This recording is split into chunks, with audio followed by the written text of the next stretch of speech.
Assalamualaikum warahmatullahi wabarakatuh.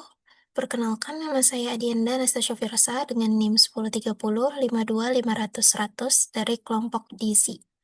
Nah, pada video kali ini saya akan mempresentasikan tugas besar kelompok saya yang berjudul Aplikasi Manajemen Subskripsi Digital dan Keuangan Pribadi dengan nama aplikasi itu Subskripsiku.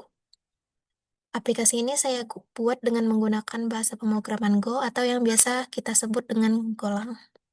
Oke, sebelum masuk ke detail kode, saya akan jelaskan dulu latar belakangnya. Jadi, hampir semua orang itu punya langganan digital, kayak Netflix buat nonton film, Spotify buat dengerin musik, Disney Plus buat nonton kartun, YouTube Premium biar nggak ada iklannya, dan masih banyak lagi. Tapi masalahnya kita sering lupa sama tagihan bulanan. Kadang kita juga nggak sadar udah berapa banyak uang yang keluar setiap bulannya cuma buat langganan itu.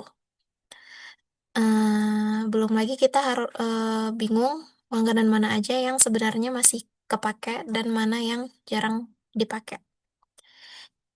Dan aplikasi subskripsiku ini punya beberapa tujuan.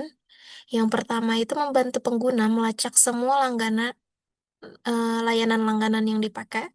Yang kedua itu untuk memberi pengingat sebelum tanggal jatuh tempo biar nggak telat bayar. Dan yang ketiga itu ngitung total pengeluaran per bulan. Keempat itu untuk memberikan rekomendasi langganan mana yang sebaiknya dihentikan biar kita bisa hemat. Oke, sekarang saya akan jelasin kode programnya dari awal sampai akhir, dan nanti juga akan dijelaskan oleh teman saya yang selanjutnya. Oke, di paling atas ini ada package main.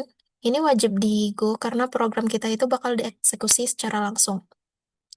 Lalu, saya import 3 package. Yang pertama adalah FMT. Package ini gunanya buat input dan output. Jadi kalau kita mau nampilin teks ke layar atau baca input dari user, pakai package FMT ini. Yang kedua adalah string. Package ini digunakan untuk manipulasi string atau teks. Misalnya saya pakai string to lower buat mengubah huruf kapital jadi kecil semua. Ini penting buat pencarian biar case sensitifnya nggak masalah. Oke, yang ketiga adalah time. Package ini gunanya buat ngambil waktu dan tanggal dari sistem. Saya pakai ini buat fitur pengingat jatuh tempo biar aplikasi tahu hari ini tuh hari apa gitu. Oke, kita masuk ke bagian struktur data. Pertama saya buat struct bernama date. Ada 3 field. Field day bertipe integer, buat nyimpen tanggal, kemudian field month bertipe integer buat nyimpen bulan, dan field year bertipe integer buat nyimpen tahunnya. Struct ini saya buat terpisah karena nanti akan dipakai di dalam struct subscription. Ini namanya nested struct atau struct di dalam struct. Nah, sesuai materi di pekan 5. Contohnya nanti kalau kita punya data mulai langganan itu tanggal 10 Maret 2026. Maka day-nya itu adalah 10, month-nya 3, dan year-nya adalah 2026. Kemudian saya buat struct utama bernama subscription. Struct ini gunanya buat nyimpen data layanan langganan. Ada 8 field di dalam struct subscription ini. Yang pertama adalah ID bertipe integer.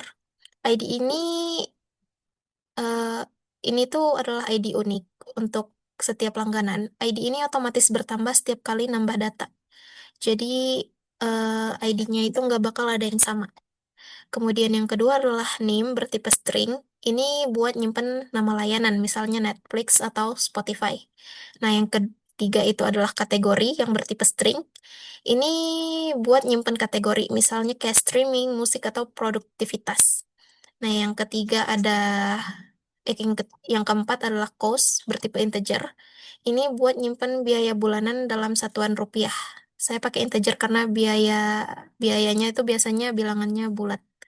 Oke. Yang kelima, ini adalah payment day bertipe integer. Ini buat nyimpan tanggal jatuh tempo pembayaran. Nilainya itu dari 1 sampai 31. Nah, yang keenam adalah payment method bertipe string. Ini buat nyimpan metode pembayaran. Misal kartu kredit, e-wallet, atau bank transfer. Yang ketujuh itu adalah is active, bertipe boolean. Ini buat nyimpen status langganan, apakah masih aktif atau sudah berhenti. Nilainya itu bakal true kalau dia aktif, false kalau dia itu non-aktif. Kemudian yang delapan adalah start date bertipe date. Ini adalah nested struct, artinya kita nyimpen data tanggal mulai berlangganan pakai struct date yang udah kita buat sebelumnya. Oke, setelah struct, saya buat tipe array bernama rsubs. Saya tulis type rsubs 100 subscription, yang artinya rsubs ini adalah array dengan kapasitas 100 elemen dan setiap elemennya bertipe subscription.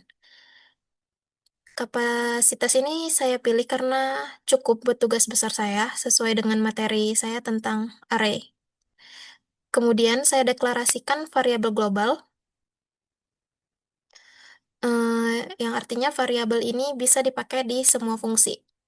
Pertama, var data subs, rsubs ini adalah variabel utama buat nyimpen semua data langganan. Yang kedua adalah var and data integer sama dengan 0. Ini buat nyimpen jumlah data yang sedang terisi. Awalnya itu 0, nanti setiap nambah data akan terus bertambah.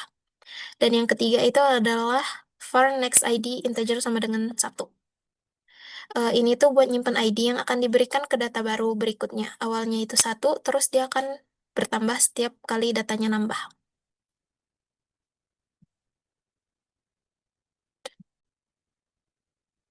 Oke, sekarang saya masuk ke fungsi-fungsi menu utamanya. Yang pertama adalah tampil menu. Fungsi ini nggak punya parameter dan nggak mengembalikan nilai, jadi ini disebut prosedur sesuai dengan materi di pekan 3. Nah, di dalam fungsi ini saya pakai FMT println buat nampilin teks ke layar. Saya bikin border garis-garis biar kelihatan rapi. Lalu saya tulis judul aplikasi saya yang bernama aplikasi subskripsiku.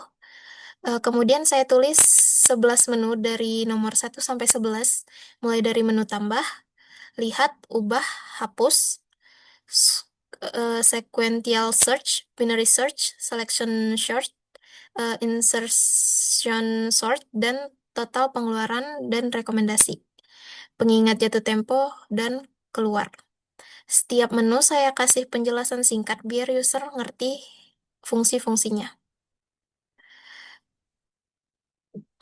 Fungsi ini tuh bakal dipanggil di program utama setiap kali setelah user itu selesai milih menunya. Oke, kemudian fitur tambah data. Oke, fitur tambah data. Sekarang saya akan jelasin yang fitur tambah datanya, yang fungsinya itu namanya tambah subs. Pertama, saya cek apakah end data sudah mencapai 100 atau belum. Kalau end data lebih besar sama dengan 100, berarti array sudah penuh. Maka saya akan tampilkan pesan data sudah penuh dan fungsi langsung berhenti pakai return. Ini penting biar program nggak crash atau user maksa nambah data padahal udah penuh. Kemudian saya buat variabel baru bernama newsub dengan tipe subscription. Variabel ini bakal nampung data sementara sebelum disimpan ke array. Lalu saya isi field ID dari new subs dengan nilai next ID. Karena next ID nilainya 1, jadi data pertama akan punya ID 1. Data kedua dengan ID 2, dan seterusnya. Ini tuh bagus karena ID otomatis dan unik. Jadi nggak perlu user yang masukin. Oke, selanjutnya ada program minta input dari user. Saya pakai FMT print buat nampilin pertanyaan, lalu FMT scanlen buat membaca input dan nyimpan ke variabelnya. Pertama, minta nama layanan, kemudian disimpan ke new sub name. Kedua, minta kategori, disimpan ke new subs kategori. Ketiga, eh, minta biaya bulanan, disimpan ke new sub cost. Keempat, minta tanggal jatuh tempo, disimpan ke new sub payment day. Kemudian setelah user masukin tanggal, saya akan lakukan validasi. Kalau tanggal kurang dari satu atau lebih dari 31, saya akan kasih pesan tanggal tidak valid, diisi satu. Lalu saya set payment day-nya jadi satu. Validasi ini penting karena tanggal jatuh tempo nggak boleh kurang dari satu atau lebih dari tanggal 31. Yang kelima adalah minta metode pembayaran. Ini disimpan ke new sub payment method. Lalu saya set new sub is active menjadi true. Kenapa true? Karena pas baru ditambahin statusnya pasti aktif. Setelah itu saya ambil tanggal sekarang pakai time now. Fungsi ini itu ngembaliin tanggal dan waktu saat ini dari sistem komputer.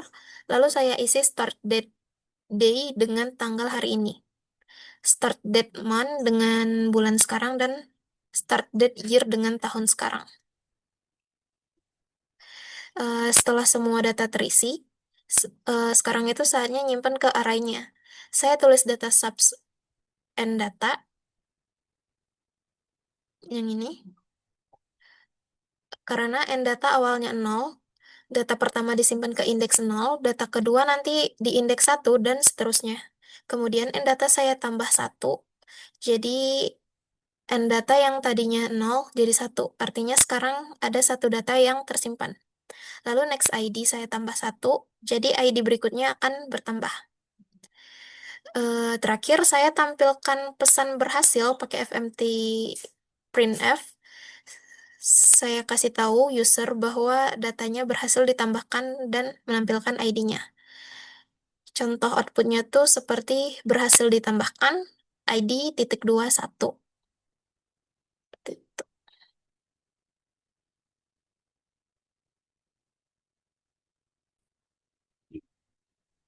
Oke, fitur berikutnya adalah lihat semua data. Ini tuh buat nampilin semua data yang udah tersimpan.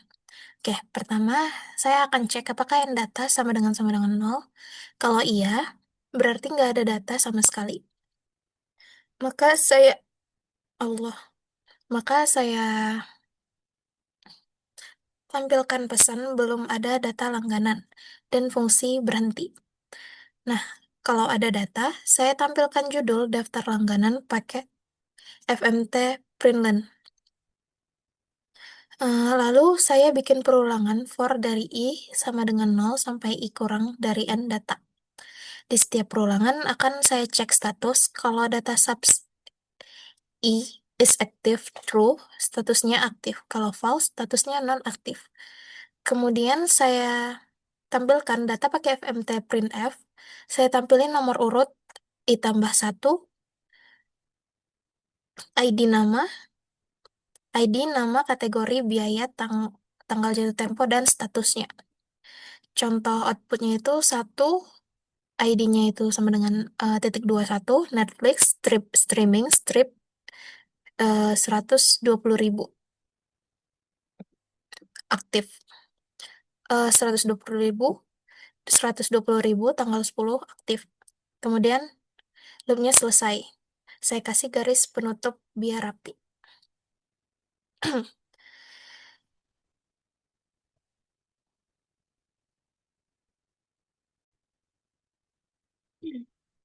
Nah, sebelum masuk ke fitur ubah data, saya buat fungsi bantuan dulu yaitu cari by ID.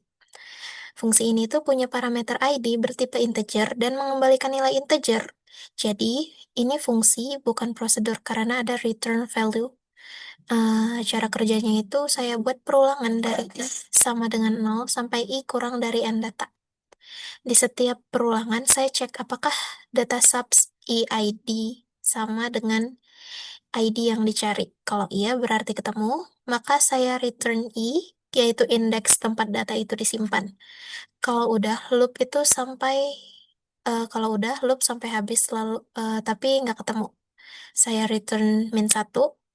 Nilai -1 artinya nggak ditemukan. Fungsi ini bakal dipakai di fitur ubah dan hapus data. Oke, sekarang kita masuk ke fungsi ubah datanya. Pertama, saya cek apakah ada end data sama dengan 0. Kalau iya, tampilkan data kosong dan stop. Kalau ada, saya panggil fungsi lihat semua dulu. Tujuannya itu biar user lihat data apa aja yang tersedia dan tahu ID dari data yang mau diubah.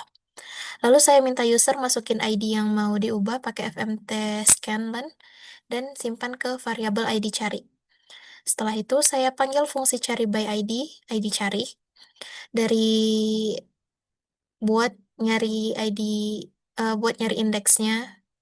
Kemudian hasilnya itu disimpan ke variabel IDX.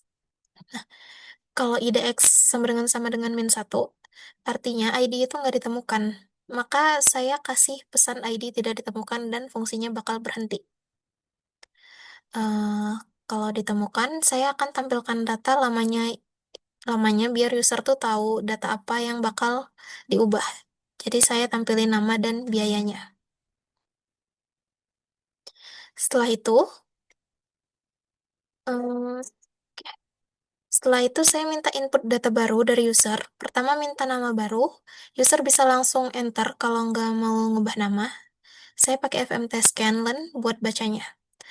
Baru nama, kalau nama baru tidak kosong berarti user masukin nama baru, maka saya update data subs IDX name jadi nama baru. Kedua, minta kategori baru sama kayak tadi. Kalau user enter, kategori nggak diubah. Eh, Ketiga, minta biaya baru. Saya tambahin validasi. Kalau biaya baru lebih besar dari nol, baru saya update. Biayanya itu kan nggak mungkin nol atau minus gitu. Kemudian yang keempat, minta tanggal jatuh tempo baru. Saya validasi juga kalau tanggal baru antara 1 sampai 31 baru saya update. Setelah semuanya selesai, saya akan tampilkan pesan data berhasil diubah yang ini. Jadi kelebihan fitur ini tuh adalah user tuh nggak perlu ngubah semua field, cukup field yang mau diubah aja. Gitu. Kemudian ada fitur yang keempat, yaitu fitur hapus data. Sama kayak ubah data, pertama itu saya cek dulu apakah ada data, kalau kosong kasih pesan dan stop. Kalau ada, saya panggil lihat semua, biar user tuh tahu data apa saja yang ada. Kemudian minta ID yang mau dihapus, lalu cari indeksnya pakai cari by ID. Kalau ID-nya nggak ditemukan, bakal dikasih pesan ID tidak ditemukan.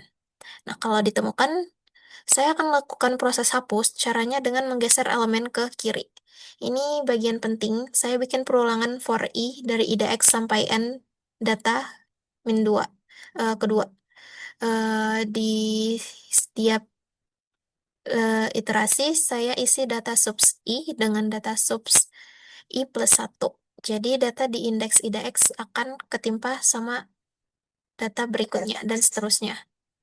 Setelah loop selesai, saya kurangi n data dengan 1. Data yang tadinya di indeks terakhir sekarang jadi nggak terpakai. Lalu saya tampilkan pesan, data berhasil dihapus. Dengan cara ini itu array tetap rapi dan nggak ada lubang kosong. Ya. Selanjutnya akan dilanjutkan oleh teman saya untuk bagian fitur 5 dan seterusnya. Hmm.